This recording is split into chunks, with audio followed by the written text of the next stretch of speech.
Lei 14. Banque o amigo, haja como espião. Conhecer seu rival é importantíssimo. Use espiões para colher informações preciosas que o colocarão um passo à frente. Melhor ainda, represente você mesmo o papel de espião. Em encontros sociais, aprenda a sondar. Faça perguntas indiretas para conseguir que as pessoas revelem seus pontos fracos e intenções. Todas as ocasiões são oportunidades para uma ardilosa espionagem. Assim é o poder da espionagem bem feita. Faz você parecer onipotente, clarividente. O conhecimento que você tem da sua vítima pode também fazer você parecer encantador, capaz de prever tão bem os seus desejos. Ninguém vê a fonte do seu poder e o que não se pode ver não se pode combater. Na esfera do poder, o seu objetivo é um certo grau de controle sobre acontecimentos futuros. Parte do seu problema, portanto, é que as pessoas não lhe dirão tudo o que pensam, sentem e planejam. Controlando o que dizem, elas quase sempre mantêm ocultas as partes mais críticas da sua personalidade, suas fraquezas, seus motivos secretos, suas obsessões. O resultado é que não se pode prever seus movimentos e fica-se constantemente no escuro. O truque é achar um meio de sondá-las, descobrir seus segredos e intenções ocultas, sem deixar que saibam o que você está pretendendo fazer. Não é assim tão fácil como você pensa. Uma fachada cordial permitirá que você colha informações sigilosas de amigos e inimigos igualmente. Deixe que os outros consultem o horóscopo ou as cartas do tarô. Você tem meios mais concretos de ver o futuro. A maneira mais comum de espionar é usando outras pessoas. O método é simples, eficaz, mas arriscado. Você certamente obtém informações, mas tem pouco controle sobre as pessoas que estão fazendo o trabalho. Talvez por inépcia elas revelem a sua espionagem ou até secretamente se voltem contra você. É muito melhor ser você mesmo o espião, posar de amigo enquanto sigilosamente colhe informações. Nas reuniões sociais e encontros inocentes, preste atenção. É quando as pessoas baixam a guarda. Abafando a sua própria personalidade, você pode fazê-las revelar coisas. A vantagem da manobra é que elas confundirão o seu interesse com a amizade. E você não só fica sabendo das coisas, como conquista aliados. Não obstante, você deve praticar esta tática com prudência. Se as pessoas começarem a desconfiar de que você está extraindo delas segredos sobre o disfarce de uma conversa, elas os evitarão terminantemente. Dê ênfase ao bate-papo amigo, não às informações preciosas. Sua boca de preciosidades não pode ser óbvia demais. Ou suas sondagens revelarão mais sobre você mesmo e as suas intenções do que sobre o que você quer saber. Um truque para tentar a espionagem nos é dado por La Rochelle, que escreveu: encontra-se a sinceridade em pouquíssimos homens, e com frequência ela é mais esperta das artimanhas. Se é sincero para atrair a confiança e obter os segredos do outro, fingindo abrir o seu coração, você, em outras palavras, faz com que a outra pessoa se incline a revelar os seus próprios segredos. Faça-lhe uma confissão falsa e ela lhe fará uma verdadeira. Outro truque foi identificado pelo filósofo Arthur Schopenhauer, que sugeria veemente contradizer a pessoa com quem você está conversando para irritá-la, até ela perder o controle do que está dizendo. Reagindo com a emoção, ela revelará toda a verdade sobre si mesma, verdade que você depois poderá usar contra ela. Outro método indireto de espionagem é testar as pessoas. Armar pequenas armadilhas que as farão revelar coisas sobre si mesmas. Ao tentar fazer com que as pessoas cometam determinados atos, você fica sabendo sobre sua lealdade, honestidade e outras coisas mais. E este tipo de conhecimento quase sempre é o mais valioso de todos. Com essa arma, você pode prever como as pessoas agirão no futuro. O inverso. A informação é fundamental para o poder, mas assim como você espiona os outros, deve se preparar para também ser espionado. Uma das armas mais eficazes na luta pelas informações, portanto, é divulgar informações falsas. Como disse Winston Churchill, a verdade é tão preciosa que deveria estar sempre escoltada por mentiras. Você deve se cercar desses guarda-costas para proteger a sua verdade. Divulgando as informações que você mesmo escolhe, o jogo está nas suas mãos. Divulgando informações falsas, portanto, você ganha uma enorme vantagem. Enquanto a espionagem dá a você um terceiro olho, a desinformação deixa o inimigo cego de um olho. Um cíclope, ele erra sempre o alvo. Ora, o que faz um soberano brilhante e um sábio general conquistarem sempre o inimigo? E suas realizações superárias dos homens comuns é a presciência da situação do inimigo. Essa presciência não vem dos espíritos, nem dos deuses, nem de uma analogia com acontecimentos passados, nem de cálculos astrológicos. Deve ser obtida de homens que conhecem a situação do inimigo dos espiões. Sun Tzu, A Arte da Guerra, século IV a.C. Lei 15. Aniquile totalmente o inimigo. Todos os grandes líderes sabem que o inimigo perigoso deve ser esmagado totalmente. Se restar uma só brasa, por menor que seja, acabará se transformando em fogueira. Perde-se mais fazendo concessões do que pela total aniquilação. O inimigo se recuperará e se vingará. Esmague-o física e espiritualmente. A ideia é simples. Seus inimigos não gostam de você. O que eles mais querem é acabar com você. Se ao combatê-los você parar no meio do caminho, ou mesmo depois de percorrer 3/4 do caminho, por misericórdia ou esperança de reconciliação, você só os tornará mais determinados, mais amargurados, e um dia eles se vingarão.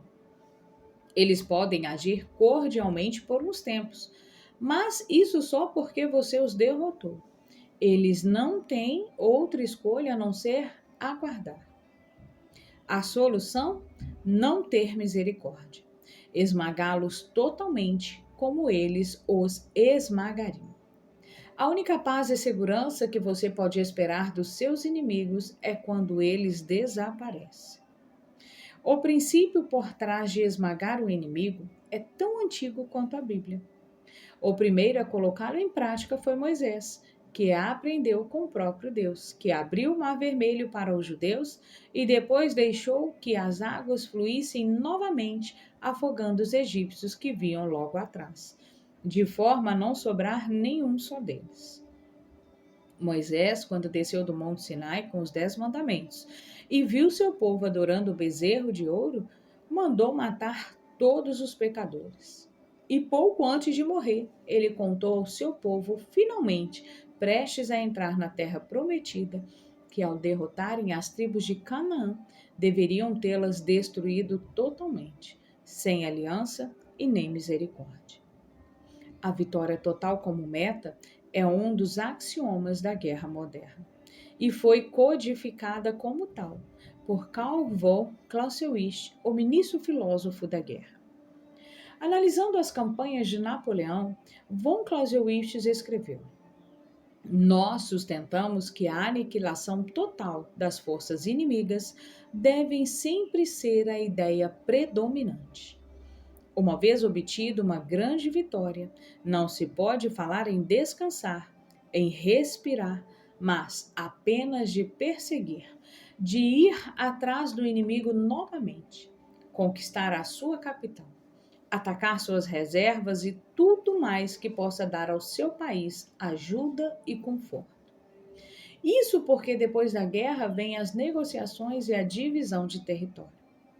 Se você teve apenas uma vitória parcial, vai inevitavelmente perder nas negociações o que lucrou com a guerra. A solução é simples: não dê opção aos seus inimigos. Aniquile-os e você é quem vai trinchar o território deles. O objetivo do poder é controlar seus inimigos totalmente, fazê-los sujeitar-se ao que você deseja. Você não pode se dar ao luxo de fazer concessões. Sem outra opção, eles serão forçados a fazer o que você manda. Esta lei não se aplica apenas ao campo de batalha. Negociações são como uma víbora insidiosa que corrói a sua vitória. Portanto, não negocie nada com o inimigo. Não lhe dê nenhuma esperança, nenhum espaço de manobra. Eles estão esmagados e ponto final.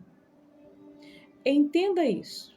Na sua luta pelo poder, você vai despertar rivalidades e criar inimigos. Haverá pessoas que você não conseguirá convencer, que permanecerão suas inimigas, não importa o que aconteça. Mas seja qual a dor que você lhes causar, deliberadamente ou não, não leve o ódio delas para o lado pessoal. Reconheça apenas que não há possibilidade de paz entre vocês dois, principalmente se você continuar no poder. Se você deixar que elas fiquem por perto, elas vão procurar se vingar com tanta certeza quanto depois do dia vem a noite. Esperar que elas mostrem suas cartas é tolice. Seja realista. Com o inimigo assim por perto, você jamais terá segurança. Aprenda com os exemplos da história e com a sabedoria de Moisés. Não faça concessões. Não é uma questão de morte, é claro, mas de exílio.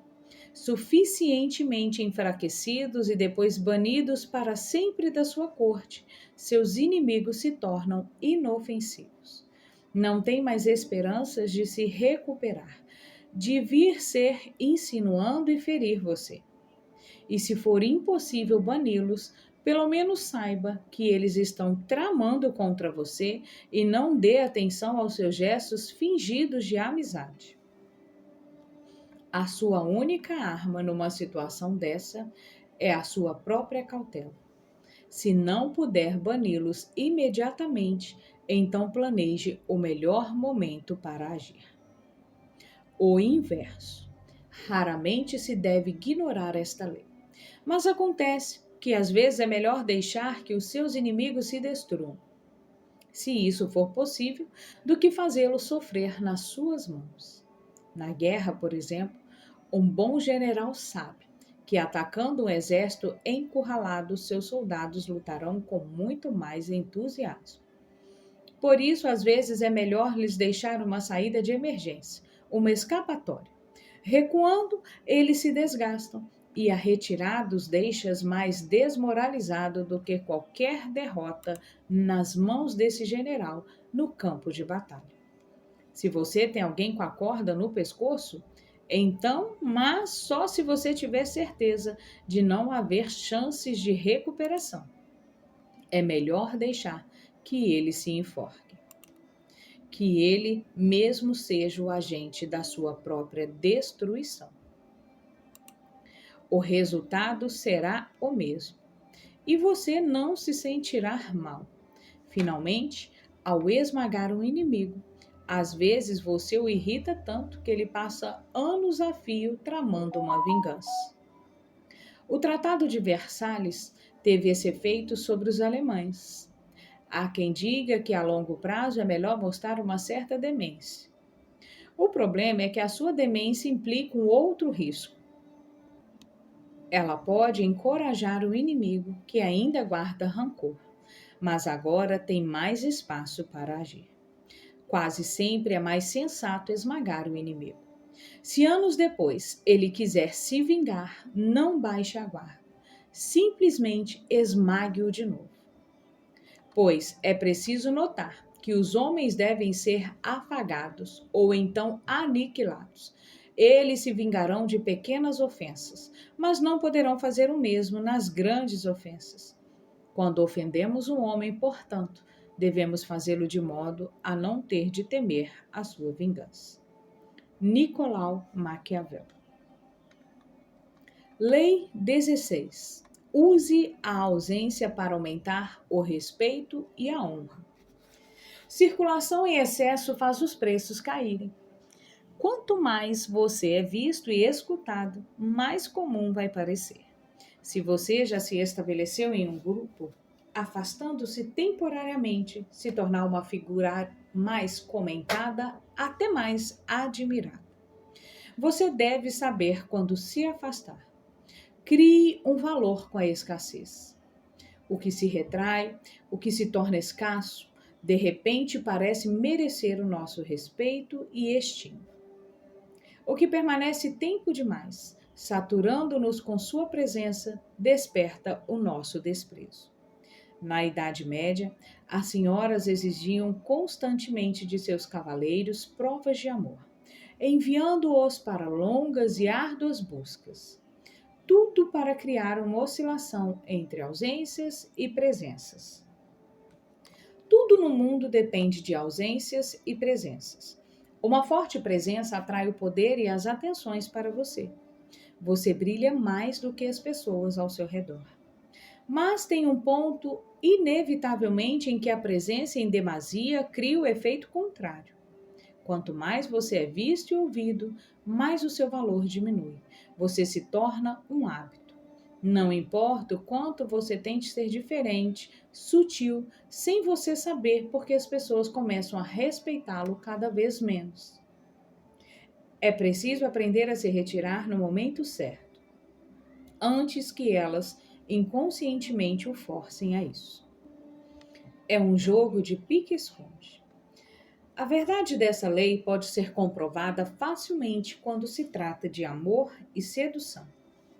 No início, a ausência da pessoa amada estimula a sua imaginação, envolvendo a ele ou a ela numa espécie de áurea.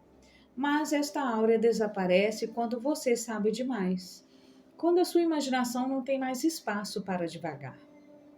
O ser amado se torna uma pessoa como outra qualquer, alguém cuja presença não desperta mais tanto interesse. É por isso que a cortesã francesa, no século XVII, aconselhava fingir sempre estar se afastando da pessoa amada. O amor não morre de inaciação, ela escreveu, mas com frequência, sim, de indigestão.